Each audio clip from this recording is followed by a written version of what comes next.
300 વર્ષથી યુપીમાં રમાતી જૂતામાર હોળી અને લાટ સાહબનો જુલુસ જાણો મસ્જિદનો કેમ ઢાંકી દેવાઈ। ઉત્તર પ્રદેશના શાહજહાંપુર જિલ્લામાં જૂતામાર હોળી રમાય છે। જૂતામાર હોળી રમવાની પરંપરા છેલ્લા 300 વર્ષથી ચાલતી આવે છે। આવી સ્થિતિમાં જિલ્લા વહીવટીતંત્ર એલર્ટ છે। જે રૂટ પરથી હોળીનો જુલુસ નીકળે છે તે રસ્તા પર આવતી મસ્જિદોને કોઈ પણ અનિચ્છનીય ઘટના ન બને તે માટે તાડપત્રીથી ઢાંકી દેવામાં આવી છે। આ સમગ્ર વિસ્તારમાં ભારે પોલીસ બંદોબસ્ત ગોઠવી દેવામાં આવ્યો છે। વાસ્તવમાં 14 માર્ચ એટલે કે જુમ્માના દિવસે હોળી પર શાહજહાંપુરમાં લાટ સાહબનો જુલુસ નીકળશે। આમાં એક વ્યક્તિને લાટ સાહબ બનાવીને ભેંસ ગાડી પર બેસાડવામાં આવે છે। લોકો તેના પર રંગો, જૂતા અને ચપ્પલ ફેંકે છે, જેથી સુરક્ષાના કારણોસર મસ્જિદોને ઢાંકવામાં આવી રહી છે।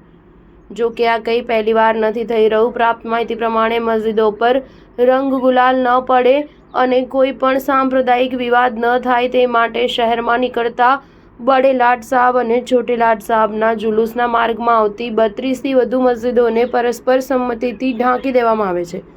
સુરક્ષા માટે મસ્જિદની બહાર પોલીસ કર્મીઓ તૈનાત છે। આ સાથે જ હોળી પહેલા ડ્રોન કેમેરા દ્વારા જુલુસના રૂટ પરના ઘરોની છત પર ચેકિંગ કરવામાં આવે છે। એટલું જ નહીં, જુલુસના રૂટ પર લગાવવામાં આવેલા તમામ સીસીટીવી કેમેરા એક્ટિવ મોડ પર રહે છે। શાહજહાંપુરમાં હોળી નિમિત્તે સમગ્ર શહેરમાં 24 જુલુસ નીકળે છે, જેમાંથી શહેરની અંદર 8 લાટ સાહબના જુલુસ હોય છે।